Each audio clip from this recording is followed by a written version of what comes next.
Olá, meus pontinhos de luz! Que saudade de vocês, de fazer um vídeo assim que a gente pode vir conversando um pouco. Venho finalmente, né? Quem andou nos acompanhando ali pelo Instagram viu que a gente foi de carro de Porto Alegre até o Mato Grosso para visitar a família do Rui. Fomos de carro. Fomos e voltamos, ficamos assim praticamente um mês fora, por isso os vídeos aqui estavam um pouquinho mais devagar, mas estou voltando.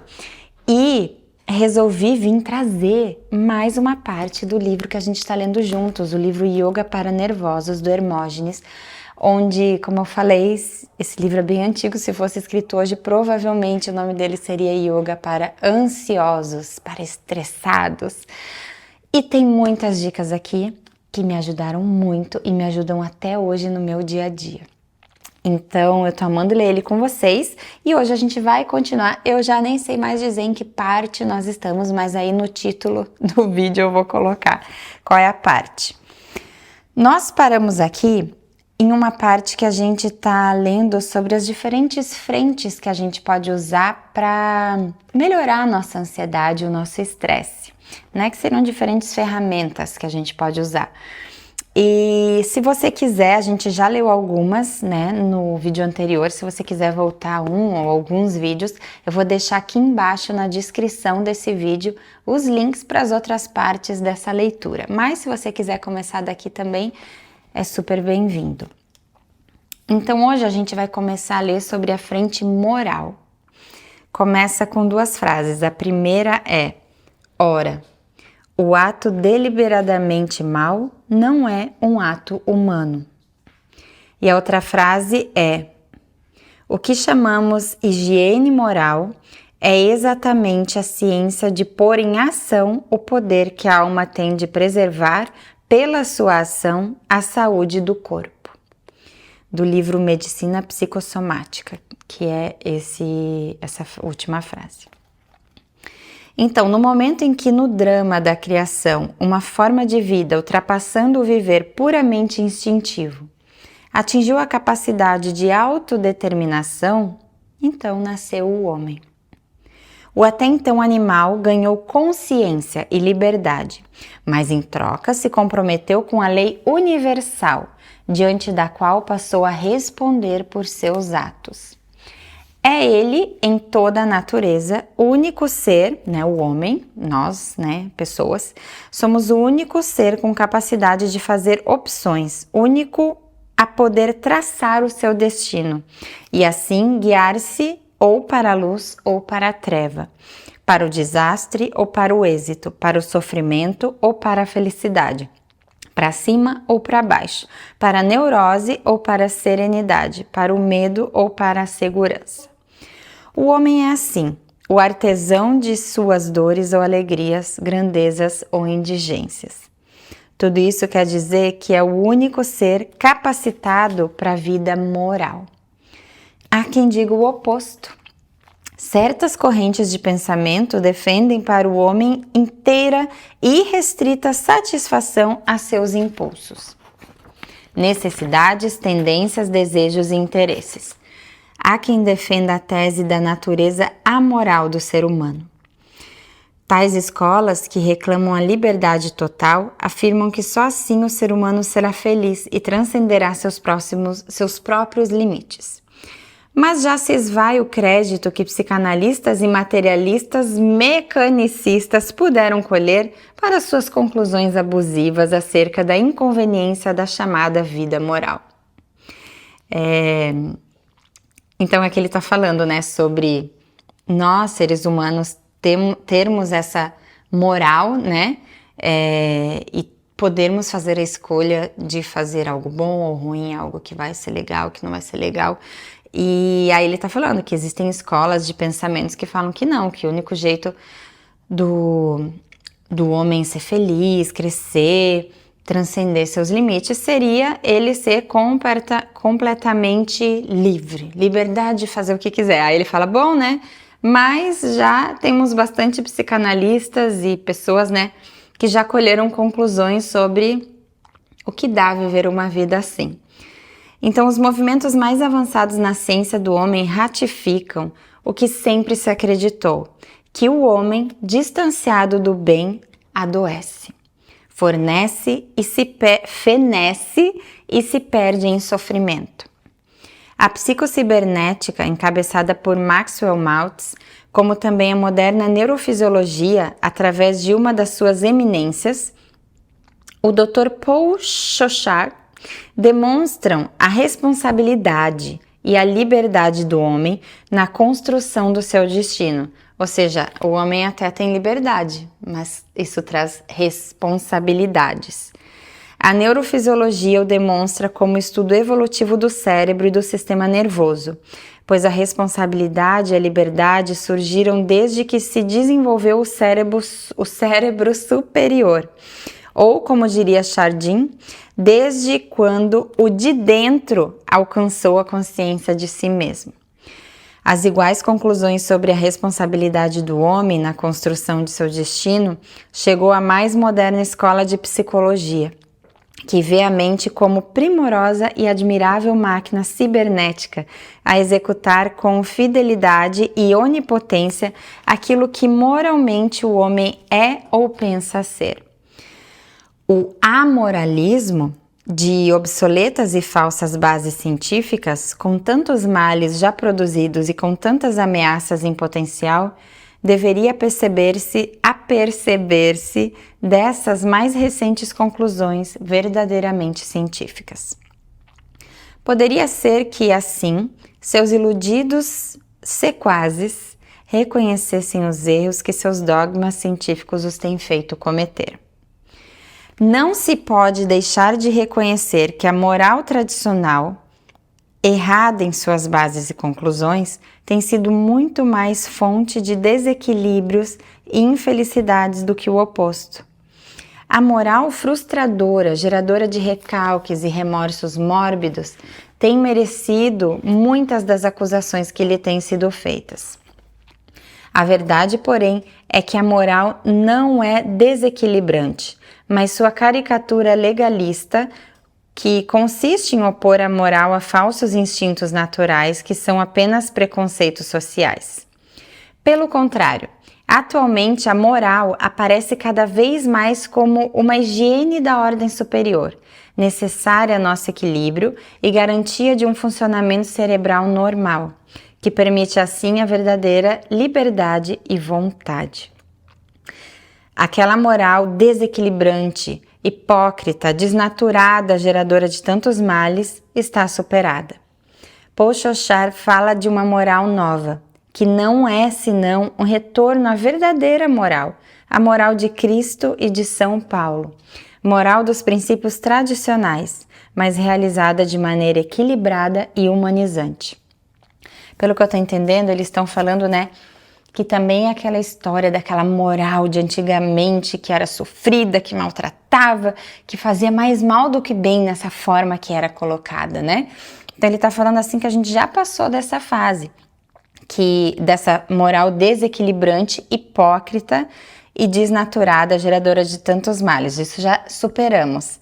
Então agora se fala de uma nova moral, que é a moral verdadeira, a moral de Cristo, de São Paulo, moral dos princípios, mas realizada de uma maneira equilibrada e humanizante. E isso pela recusa em aceitar um legalismo desencarnado, repleto de proibições e autorizações, mas pela afirmação de condições positivas do desdobramento humano, fora até de qualquer consideração religiosa. É paradoxal que se caricaturize como otimismo irrealista por ignorar a natureza aqueles que, como Teilhard e Chardin, eu não sei se fala Chardin ou Chardin, insistem nessa moral positiva. São os pessimistas chamando-se a si mesmos de realistas, ignorando a verdadeira natureza do homem, que tomam por naturais os desvios a doenças, a ignorância, a fraqueza e ao pecado. Os psicanalistas poderiam fazer graves acusações aos moralistas tradicionais, adeptos dessa moral, que Xoxar chama de legalismo desencarnado, cheia de deve fazer, deve evitar. Poderiam dizer: vocês, moralistas, estão crucificando os indivíduos que, imbuídos de restrições e obrigações, partidos de um superego forjado pela falsa religiosidade, pelos costumes, pelos conselhos dos pais, dos professores e dos mentores, entram em conflito interno com os seus impulsos naturais, ocasionando prejuízos à saúde. Será que não arranja uma forma um pouco menos danosa de cumprir o dever, de pautar-se pelo bem e de evitar o mal? A moral que Xoxar e Telhar reclamam, e nisso tem a companhia dos psicanalistas, ou seja, os psicanalistas concordam com eles, posso dizer sem receio, a moral yogi.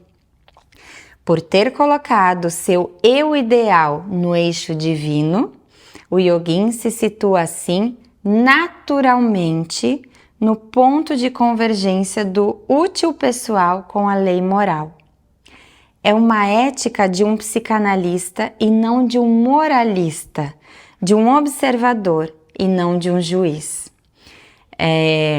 Então ele está falando aqui de uma ética, de uma moral que se alinha com o seu eu interior, né? Com o de cada pessoa, a vida de cada pessoa, o seu eu, mas também com o todo, né? Que faça sentido tanto para você, mas para todo mundo à sua volta também. Então, por ser natural, que é algo natural de dentro de você, por ser natural, inteligente, libertadora e não frustradora, é que a moral yogi é considerada pela psicanalista Xozi a que melhor convém aos discípulos de Freud. A moral yogi começa com vivência e sabedoria filosófica, com o conhecimento do universo, do indivíduo e do indivíduo em sua relação com o universo, consigo e com Deus. Ou seja, a gente já está começando aqui juntos, né? Tendo ainda mais percepção, entendimento, conhecimento dessa moral yogi que começa com vivência e sabedoria filosófica, com o conhecimento do universo, do indivíduo e do indivíduo em relação ao universo, em relação consigo mesmo e com Deus. O fundamental não é a noção do bem e do mal. As ações que o yogin evita são as que o afastam de seu sadhana, isso é, do seu caminhar para a meta ou para a sua realização espiritual. A sua natureza essencial, a de um ser humano e chispa divina que o predestina ao encontro redentor.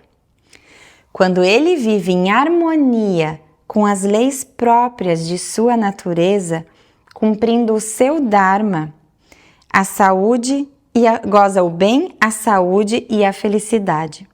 Ao contrário, todos os seus desvios representam o mal, o sofrimento, a servidão e a dor. Então aqui ele está falando que não é como ter regras de isso pode, isso não pode, né? Porque a pessoa estaria seguindo só por seguir a regra, né? Não seria uma coisa que vem de dentro dela, que é o que lhe parece correto e natural de fazer. Mas que quando a gente entra no caminho do bem, de querer, né, chegar em algo bom nas nossas vidas, é natural que a gente siga o caminho do bem, o caminho de coisas que façam bem para nós e para os outros à nossa volta. Então é algo natural. A gente não precisa ir lá no livro de regras e pensar, isso daqui tá certo ou tá errado? Isso daqui seria ok ou não seria ok? Porque é algo natural, algo que a gente já sabe a resposta aqui dentro, porque é o nosso projeto de vida, né? Onde a gente quer chegar em algo bom para nós. E não tem como chegar lá se não for fazendo coisas boas para nós e para o todo, né? Então, onde estávamos? Se bem que haja tantos dharmas quantos homens existem, daí a relatividade da moral. O que ele quer dizer, claro, mas existem muitos lugares a se chegar, né? Então, que pessoas diferentes possam querer. Então, é claro que vem uma relatividade da moral. Há, no entanto, um dharma, ou uma lei universal, ou seja, um bem absoluto, que é acima do que todo mundo está querendo, para não ter aquela coisa, mas o que eu quero chegar na vida é chegar lá em cima, e azar de quem estiver no meu caminho. Não, mas você não pode passar por cima dessa lei universal, desse bem absoluto que é para todos os homens do planeta. E isso se chama Suda, puro Dharma, Suda Dharma, ou seja, um Dharma puro. E Sanatana, eterno Dharma, ele é puro e é eterno. E é coerente com a natureza essencial e divina da espécie humana. Ou seja, esse bem maior, esse Dharma maior, que o nosso não pode passar por cima disso, ele é coerente com a natureza essencial e divina da espécie humana. Pochochar, dentro da sua forma de falar, também se refere àquilo que o yoga chama de Suda Dharma, ou seja, desse Dharma puro, que, como vimos, consiste em viver em harmonia com a lei natural, com a natureza essencial do ser humano. Então, nas palavras dele, ele fala isso é viver em harmonia com a lei natural e com a natureza essencial do ser humano. Ele acha que é falso pensar que cada um é livre de inventar sua própria moral, ou seja, que a moral não é relativa, como se não houvesse valores comuns, que dependem do fato de que, sendo como somos, seres humanos, devemos nos conformar à natureza humana. Ou seja, que é óbvio que existe valores comuns, né? Coisas óbvias para todos nós, e que não tem como alguém vir, né, dar um de malandro e querer passar por cima disso. A causa de adharma, ou seja, dos desvios do caminho para o absoluto, é o egoísmo, mantido pela ignorância, pela ilusão de sermos tão somente indivíduos separados uns dos outros, diferentes dos outros e indiferentes aos outros, buscando a felicidade pessoal mesmo à custa dos outros. Então ele fala que o contrário de tudo isso que a gente vem falando, né, de buscarmos fazer o bem, que seja bem e bom para todos em comum também, o contrário disso, o que vem desviar isso, né, no caminho é o egoísmo, porque ele vem com ignorância, a ilusão da gente ser, né, só um indivíduo, nós no universo, mantido pela ignorância, pela ilusão de sermos tão somente indivíduos separados uns dos outros, diferentes dos outros, indiferentes aos outros, então buscando só uma felicidade pessoal à custa dos outros. A isso, a moral tradicional chamaria de pecado.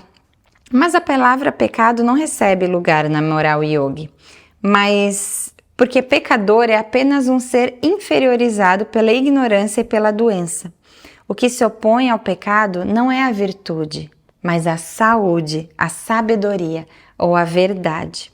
Então olha que interessante, ele fala que na moral yogi não se usa quem faz as coisas, né, contra essa lei natural do bem natural, do bem, né, de todos, não é um pecado. Porque ele diz que o pecado, o contrário de pecado é virtude. Mas na moral yoga se fala que o que se opõe ao pecado, na verdade, né, o contrário do pecado é saúde. Ou seja, quem não está indo por um caminho bom, fazendo as coisas dentro de uma moral universal, essa pessoa está doente, na verdade. Então, o castigo ao pecador é o retardo, o recuo no seu caminhar redentor para a sua realização espiritual. O pecador não deve ser um objeto de ressentimento, mas de comiseração e ajuda. Ou seja, o yoga, a moral yoga, vê um pecador, entre aspas, não como alguém que deve ser linchado, né, mas sim como alguém que, aquela velha história, tem que ter pena dele, sabe? Porque, coitado, o que é da vida dessa pessoa, né? Ela fazendo isso, pensando dessa forma. E a melhor forma de ajudá-lo é primeiro compreendê-lo e depois dar-lhe tratamento. E afinal, ensiná-lo a libertar-se do egoísmo. A libertação é cura. A cura é um processo de torná-lo mais santo e, porém, mais são, mais saudável. A moral yogi cuida do bem, mas não se preocupa com o mal ou com o diabo, entre aspas, né? Quando se fala em religião antigamente, né, que se usava o pecado e tudo mais assim. É uma moral baseada em compreensão, que visa restaurar a paz, a segurança psicológica do pecador, vale dizer, do sofredor. Nenhum dos nossos pensamentos, desejos e ações, por mais insignificantes que nos pareçam, deixa de mexer com o cosmo.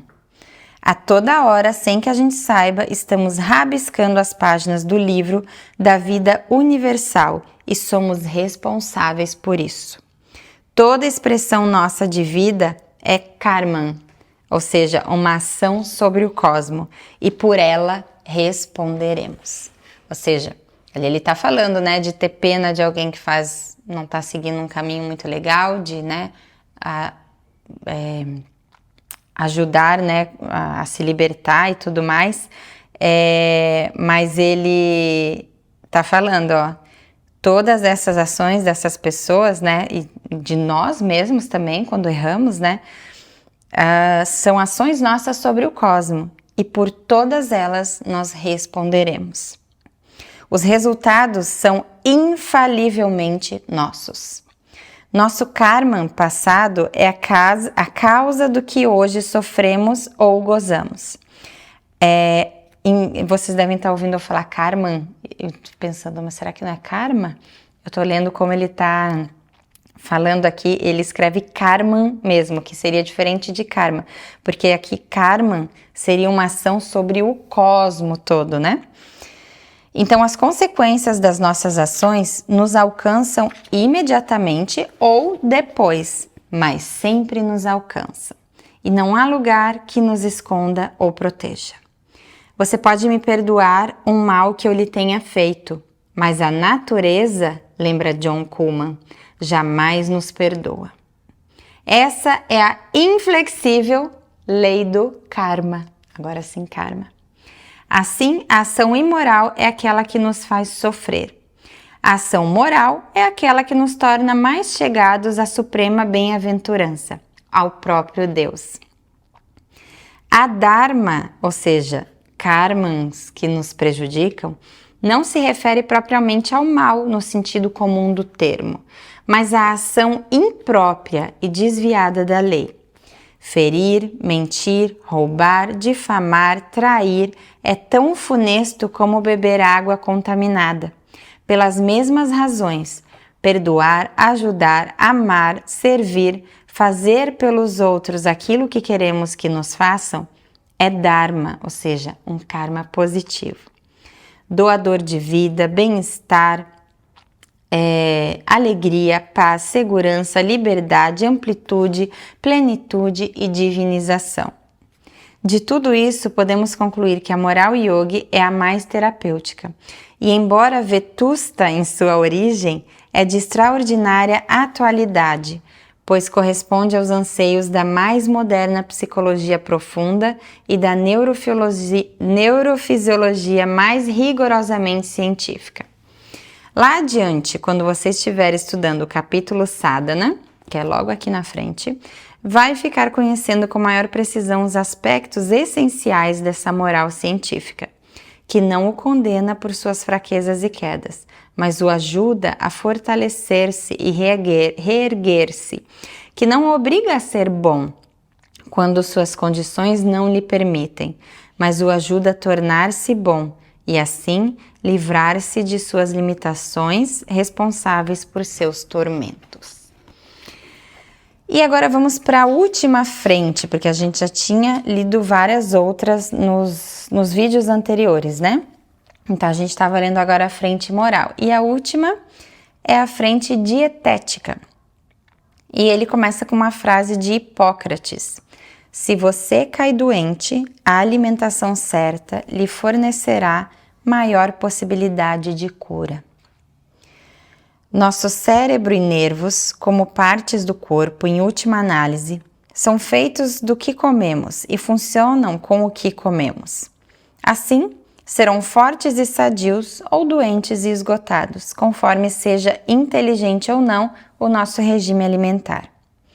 Regimes onde faltem sais de cálcio, de fósforo e de ferro, bem como vitaminas, principalmente as da família B, elementos indispensáveis à boa constituição e ao bom funcionamento dos nervos.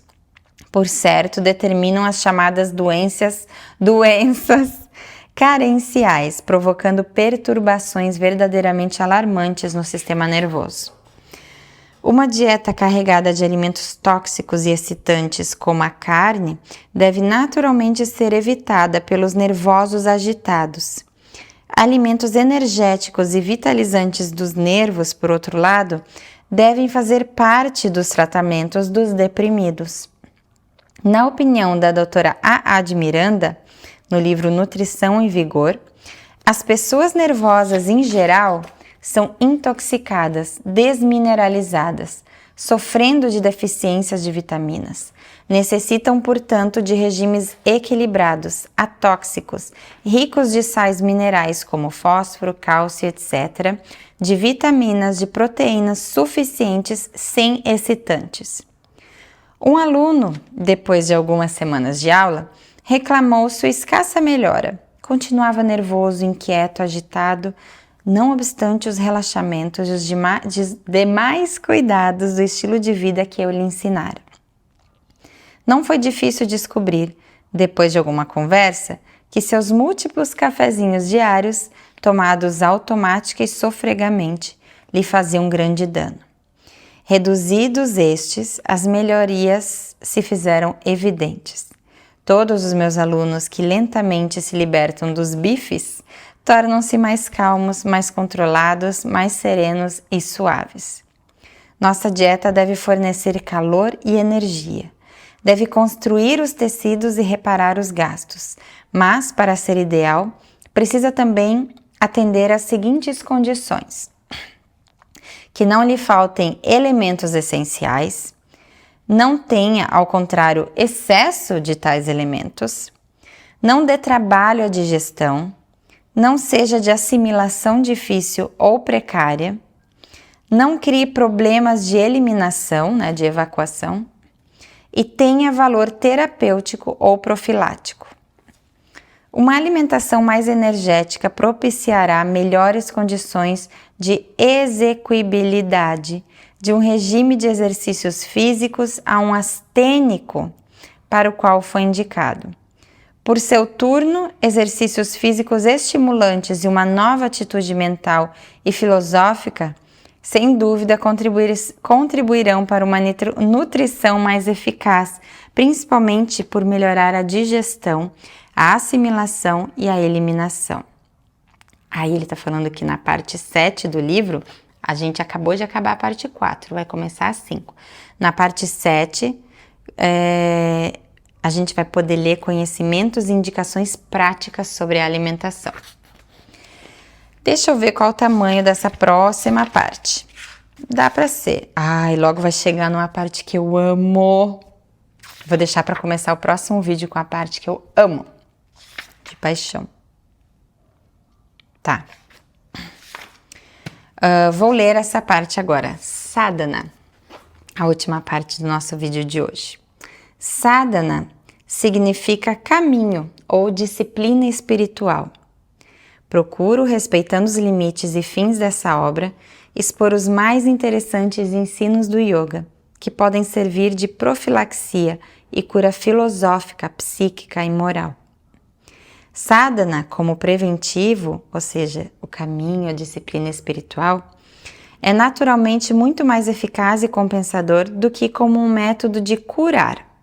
Ou seja, é mais eficaz e compensador usar isso como um preventivo, Em verdade, o sadhana não é ensinado pelos mestres e pelas escrituras da Índia como um tratamento para nervosos, mas como um método de alcançar a libertação. Seu fim é a fusão do ego, ou a nossa alma individual, que está em evolução, com a alma universal, ou seja, juntar a nossa alma aqui dentro de nós com a alma universal. Sadhana, como eu imagino para o nervoso, é apenas uma adaptação que visa a conquista da saúde, a restauração da paz e uma razoável dose de felicidade para o ser humano vulgar e sofredor. Sadhana é uma forma de viver orientada para o encontro da paz, da perfeição, da beatitude, da libertação. É caminho divinizante que transforma em realidade todas as infinitas promessas que há em cada ser humano. É a evolução do ser através do saber, do fazer e do amor, sem egoísmo e, portanto, sem dissabor ou limitação.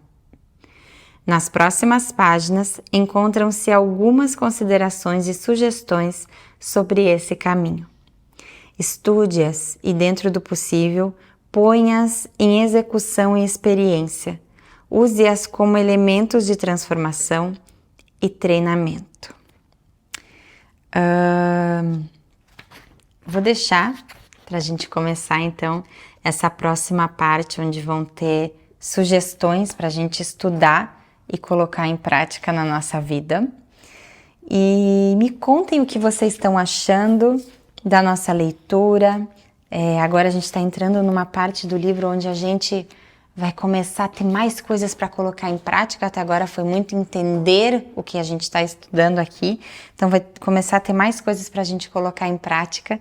Então eu estou muito animada da gente continuar com o livro e me contem o que vocês estão achando, o que vocês acharam da leitura de hoje, e se tiverem qualquer sugestão também, estou sempre ouvidos para vocês. Um beijo, fiquem com Deus, muito amor e muita luz para vocês. Namastê!